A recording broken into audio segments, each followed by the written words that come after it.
So next up we're going to talk about some solar. If you've got some questions, what we find is that when we talk about solar, some people really seem to understand. I'm one of those people that don't. All the, what's it, KXs and H's and all those abbreviations. So if you want it spoken to you in more layman terms, just put up your hands. If you're not understanding something, just put up your hands and just go, like, can you come down a level. We had this yesterday, where some people, it just goes over their heads. That's, it's totally normal, particularly with solar. So, and these guys are excellent at answering the questions. So they're from certified energy solutions. I keep going to say electrical solutions. That's why, because I've got electric in my head. That's why I stutter on there. And local guys, and they're here to help you get your head around getting your houses on solar. This is Dan and this is Craig. Good morning, ladies and gentlemen. My name is Craig Batten. I'm the founding... I can't talk any quieter. How's that? He's only little, he's got a big voice. How's that?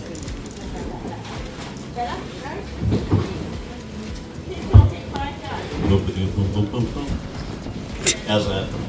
Okay, my name is Craig Batten. I'm the founding director of Certified Energy Solutions.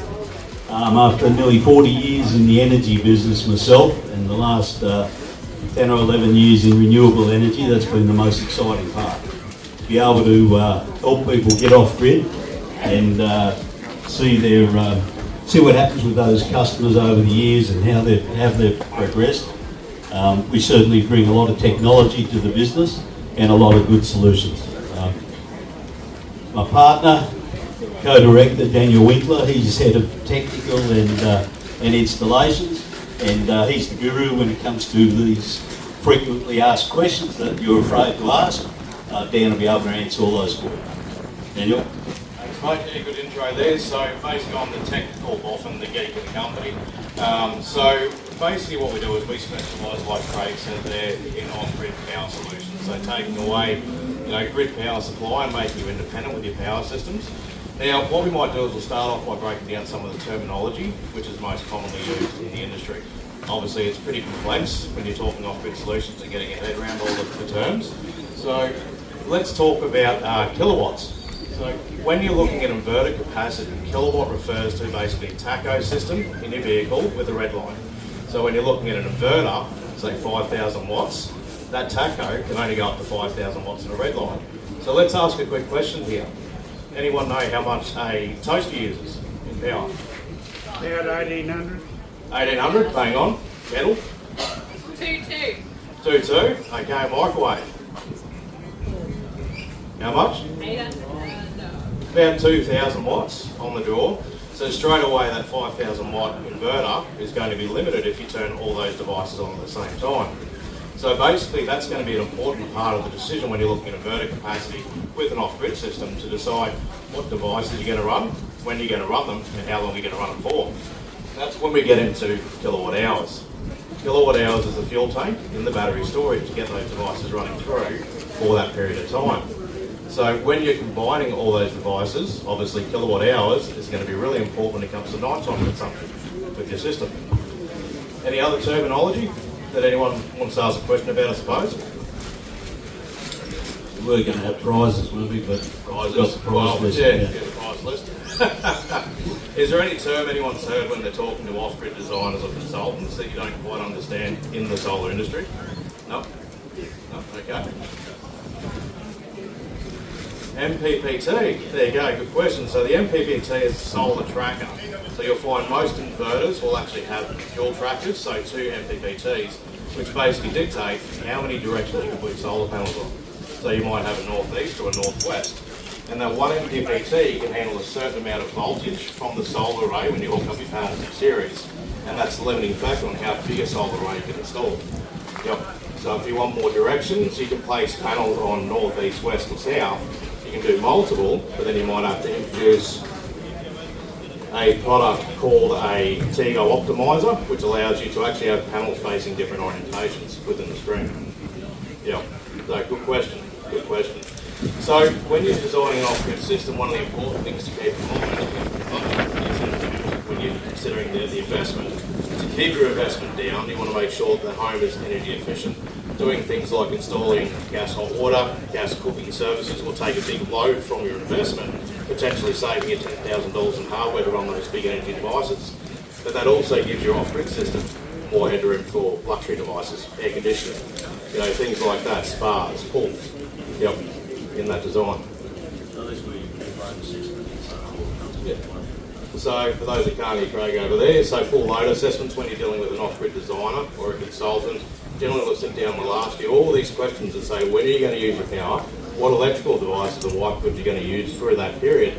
And more importantly, when? Because if you look at using things like dishwashers, washing machines, dryers, all those big energy consuming devices through the day, that can be provided power from the solar panels, and the battery systems are sitting there in standby essentially for overcast weather like today, or for your nighttime consumption. The batteries are the more expensive part of the whole entire system, so obviously oversizing the solar panels will give you that headroom with lower cost on the investment. The other, what we go through, what most companies that you deal with will go through, is when they're doing their load assessment to find out exactly what it is you're going to need to run your property and run your lifestyle. They'll also need to ask you, what's your future plans? Are you going to add things to this system? Are you going to want to put a pool in? Are you going to want to put a spa outside of your tiny home or wherever you're living? So you need to take that into account and look at products that are scalable, so that for future proofing, you've got the product there already. That covers that quite well. So that's very, very important, because obviously things might modify and change down the line. This is obviously if you're a couple as well, you want to make sure husband's not planning on putting in a shed with a lathe and a welder and a car hoist. So that might be a limiting factor. So you've got to always design your systems with a little bit of headroom so you can add those devices as you want to bring them in without having to reinvest considerably on upsizing that system. Quite often, a lot of customers might start with 3 or 4 batteries at the start to keep the cost down, and then essentially go for a bigger inverter than what they need and more solar panels so you can support the battery addition down the line. Makes it a lot more cost effective in the process. Yep. Have we got any other questions here? No? Got to be something, make it interactive. So, basically, when you're looking at tiny homes, things like that, obviously it's a Tiny Home Expo. One of the biggest things you're going to have to consider is, can you install enough solar panels to support your inverter and battery system? Because obviously roof space is a limiting factor in that kind of design based on the footprint of the building. So there's things you can do. You can quite easily, you can utilise the roof on the tiny home, but you can also do a ground mount system as well. That allows you to put the panels in a paddock and actually have that hooked up to your solar system so you can get enough solar there to cover those base loads. So we do that quite often for tiny homes in the industry. Can I just butt in there and add to that as well, that particularly if your tiny houses on wheels, they rarely have solar on the roof. Yep. Because it's all about weight. You've got to be under 4.5 to tow those on the road, and that's why you rarely see solar on the roof of a tiny house with wheels in particular.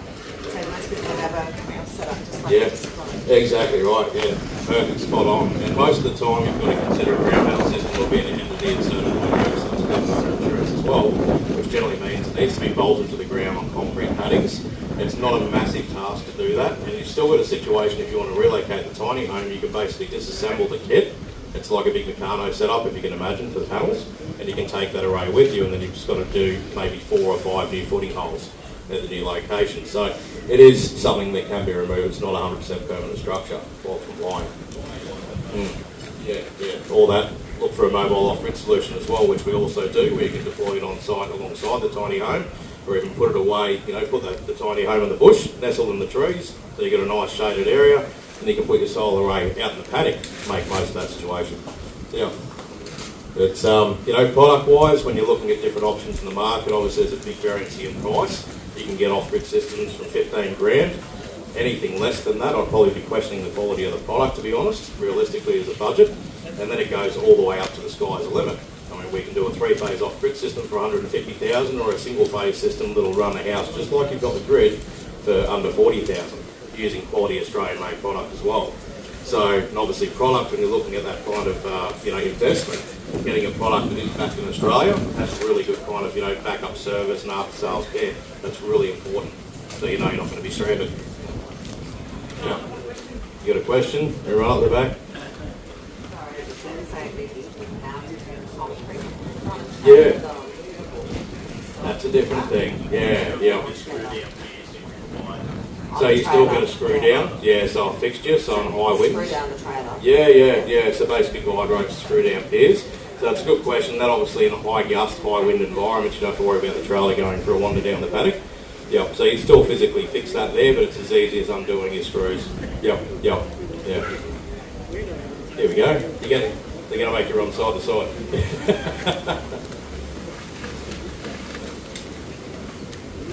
Do you have any experience with the tiny home villages, like setting up community systems? Yes, we do actually. We're working on a property. Yeah, so we're working on a property called Earth Haven out of Canungra. Basically, it's a 100-acre property, and they're all 1 acre allotments. And every single property out there is tiny homes or mobile solutions. So we're basically doing all the off-grid projects out there. We're almost living out there with an install crew. They've got a large community centre where we installed a big 3-phase system with a lumber mill and a few other kind of utilitarian services and a community group. And then basically all the other 1 acre blocks have got their own independent power stations.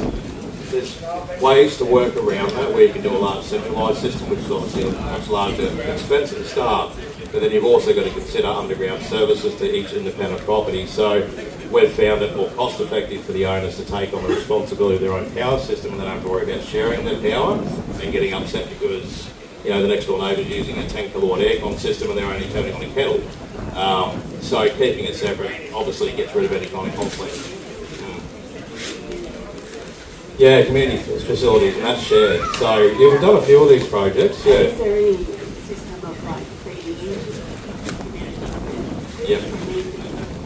Yeah, so you can do a shared system where they all communicate interlinked. That is a more expensive way to do it because the hardware required. Because essentially you need to have a system which is capable of communicating with every single system like a big network. So it doesn't overcharge or undercharge or underdraw. So there's a few things to consider in that. Yep. 6 to 8? Yeah, that's easy. Oh, 100%. You just do one central large system, and obviously by doing that, we'll cover generators in a second, but if you've got one large central system, you only need one generator as well. Because any off-grid system you install always needs to have a backup generator, simply because, look at Queensland, we've had more rain than we've had sunny days this year. Even our off-grid system, our generators have to fire up twice this year already just to top up the battery system to run our office and showroom and gift. Normally, we wouldn't even see that thing turn on throughout the year. So, if you've got independent off-grid system, you've got a generator per system, you've got separate panels, inverters, controllers, everything, obviously the cost amounts, but not really as a whole, but, obviously it's going to be cheaper for the independent people to actually buy their own investments. Yeah. There you go.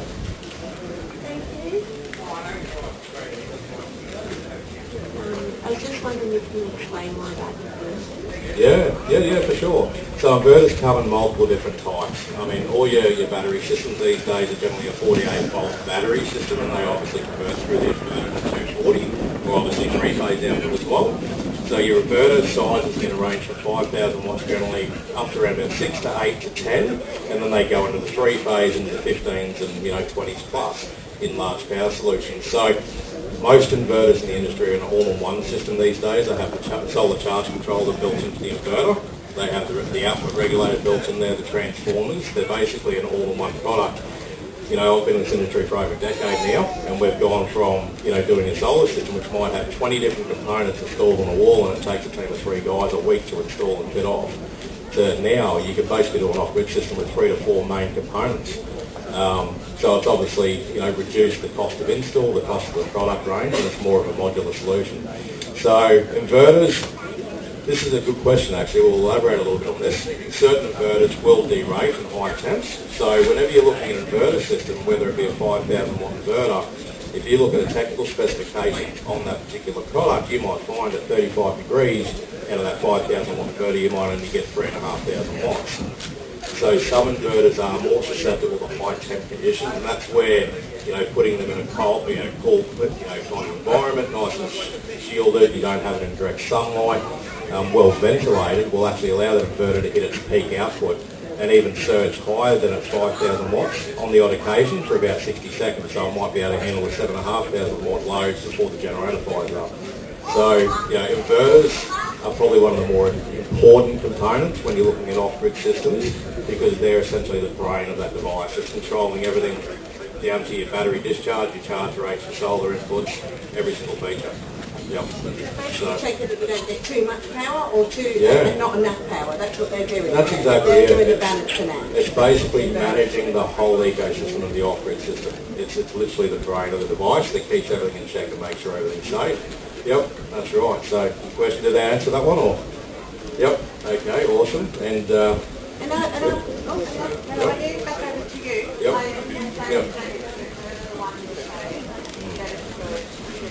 Yeah. 100%, yeah. You've got to reinvest or add another inverter and the cost starts to amount up. So say, for example, if we do a low profile for a customer, we're doing a consultation, we'll sit down and go, okay, when you come home from work, what are you going to be doing? Okay, and we get a lot of people, working families, things like that in an off-grid situation that might say, well, we get home, we might chuck on the dishwasher if we've got to do it in the morning, so you've got 1800 watts there. If it's been raining all day, we need to do a wash, we're going to chuck on the washing machine, the dryer, then we start cooking and we've got electric hot plates.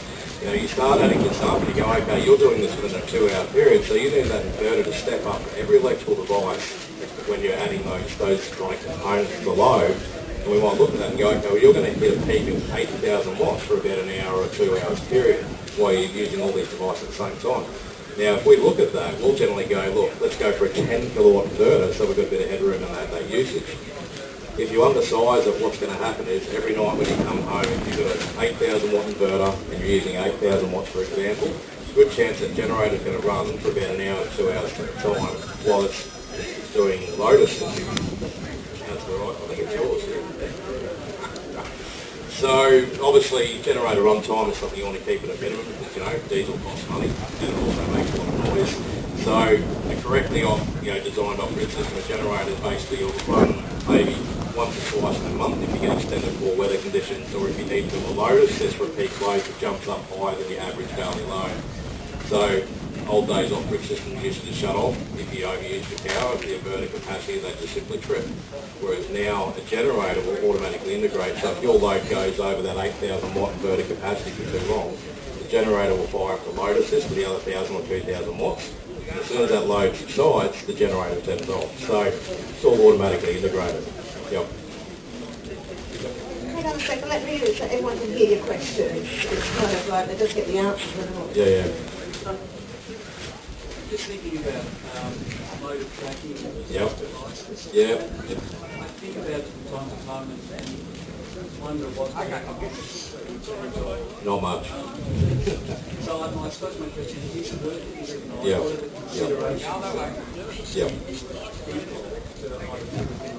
Yeah, for a tracker system. So you'll find when you drive around, you used to see them quite a while ago. If you go back, 10 years ago, you used to see these trackers. So what's happened is basically, as the years have gone on, solar panel technology has become way more efficient. So, tracker systems were designed to optimise the maximum PV photovoltaic absorption in those panels to get that performance up, because the panels are lower wattage, they're lower cell efficiencies. So they kind of had to try and maximise every bit of sunlight they got. The problem with these tracker systems is you're adding complexity to the system, but also a massive cost and wearable parts that need maintenance and servicing over the years.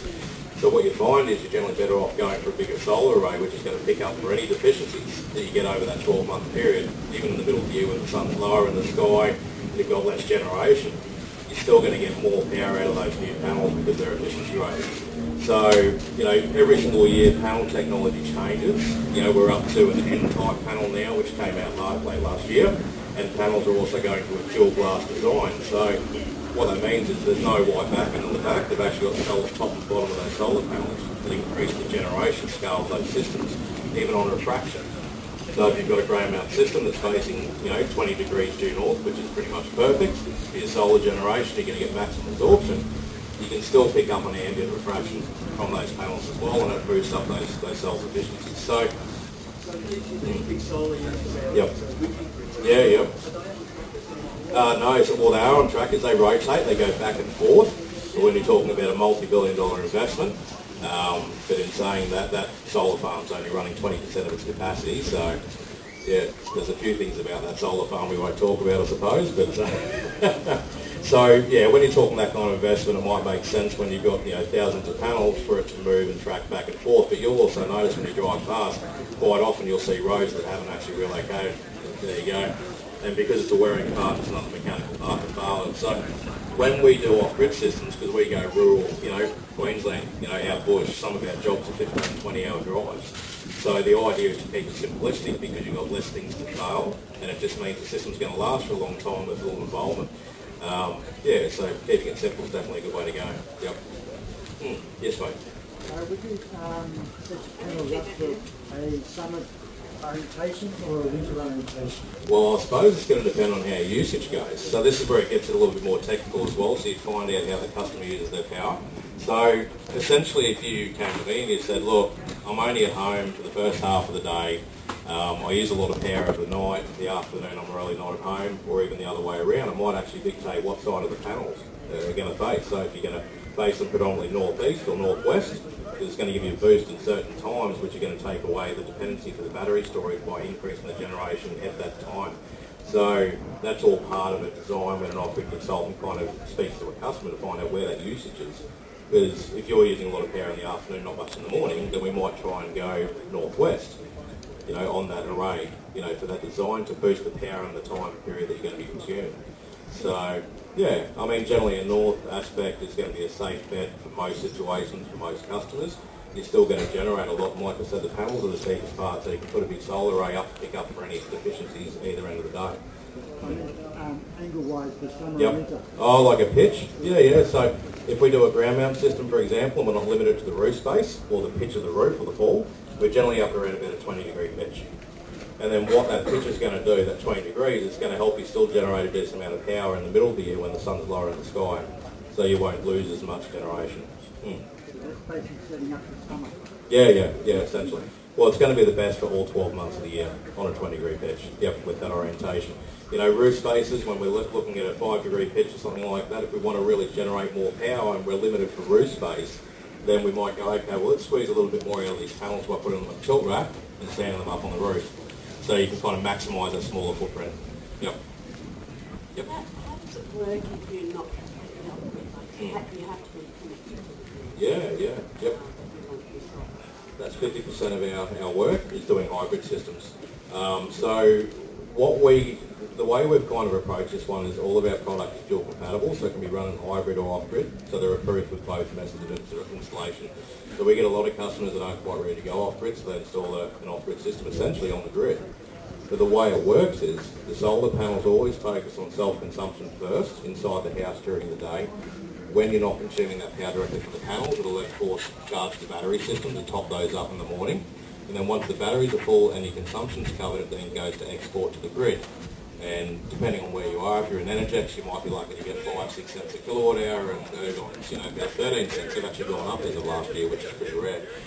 So the idea behind it is you can still live off-grid and be completely independent, and then the first time you get a blackout, you won't even know. It's that quick. It's about a 10 millisecond response time for the system kicking into a battery backup, and we can wire up select circuits in the house, or in some cases, depending on the size of the inverter, the whole house. So you can have a 10-day blackout and basically operate completely off-grid, and you'll have your neighbours running over, extension cables, plugging in and trying to keep the fridges going. Happens all the time. But you can also integrate a generator for the first time as of 2024 in a grid-connected home with a battery off-grid hybrid solution.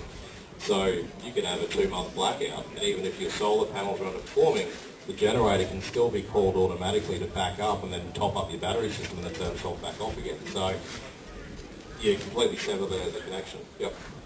You set it up so that when you Well, it's automatic. or you have to actually. No, so it's actually automatic. So they've actually got a built-in, it's like an automatic transfer switch in that situation. So essentially it's going to detect the grid power has been lost, or there's an unstable power supply from the grid, and it automatically switches over to battery off-grid mode. Yep. You do all of that. Yeah. So all of our systems are completely automated. So they're designed for no human interaction whatsoever. They just automatically do it based on the situation. Yep. And you've got online monitoring to see what the system's doing. We get customers all the time. They get their first blackout.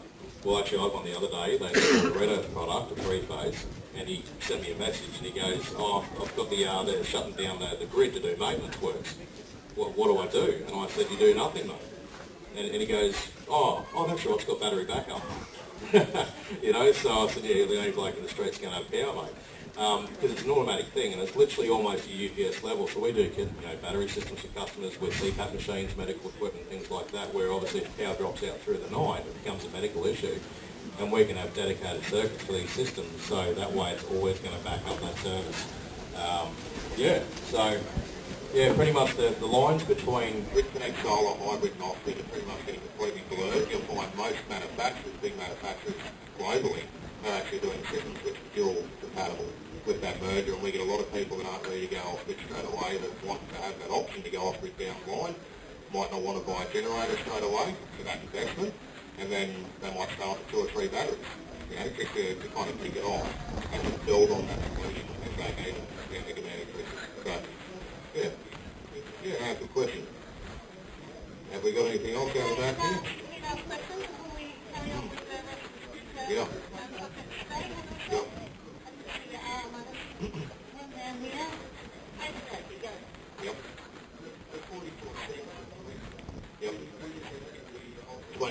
2028.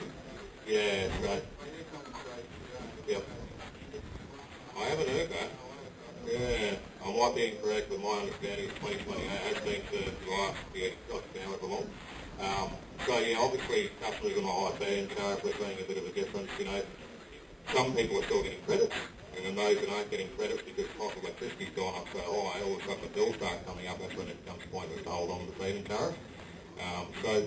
Everyone's a little bit different what they want to do. One thing we've got to keep in mind for customers are Grid Connect is a few things happening in the industry at the moment. You can Google this, New South Wales have actually brought in a potential charge for customers exporting back to the grid, which is going to really push the off-grid sector forward. So this is something they introduced. Basically, they allow customers to send 256 kilowatt hours a month back to the grid. Anything above that, they're going to charge you for the privilege of sending your hard-earned money back to their grid. So it's an interesting place to be in the energy sector at the moment. But I suppose aside from that, regardless who you talk to, where you go, make sure you pick an off-grid certified installer that's approved with the Clean Energy Council Australia, the NETCC, which is the new regulating body for the industry as well. They're taking over from the CEC, so make sure they've got that certification level. That gives you consumer protection when you're doing your investment as well, to make sure they're abiding by all the regulations and requirements. And try and use a licensed electrician wherever you can, guys. Where we see a lot of RCK systems out there which are massive fire hazards. Generally, most products out in the marketplace are going to be really safe, but it comes down to the fit and finish of that installed product to make sure it's going to operate correctly. So, do your due diligence, I suppose. But, no other questions there before we get kicked off stage? No? We can see we've got a line up. Thank you so much. Obviously, if you've got more questions, just right over that side. You can use the mic to give you more questions if you have them. That's what everyone's here for, is to make sure you go home with quite a clear idea of what is and what isn't. Yeah, and we've just to add as well, we've got a website there with an educational page. You can jump onto a 9-part series that breaks down the details, the diagrams, everything down to lithium battery technology, different